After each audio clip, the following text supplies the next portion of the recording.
Demand for such bags of coffee beans out of traditional producing countries like Uganda has continued to widen in overseas markets, ensuring value addition into ready-to-drink beverage. However, a consortium of local processing firms grouped under the Uganda Coffee Trade Federation are concerned that the existing and newly installed plants are operating below capacity. It's mainly equipment, because when you look at the processing capacities, most of the coffee exporters now have their own processing factories, but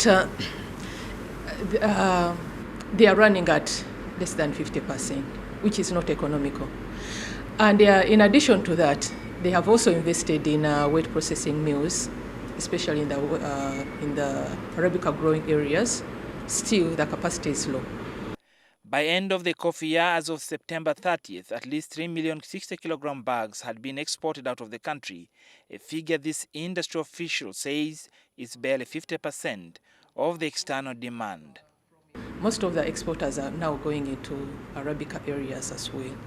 So most of these wet processing mills have been there 2-3 years.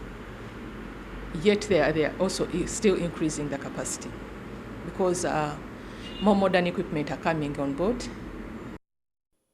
In tackling the prevailing deficit, pressure is now likely to shift downwards the ordinary farmers whose acreage and output must be scaled up.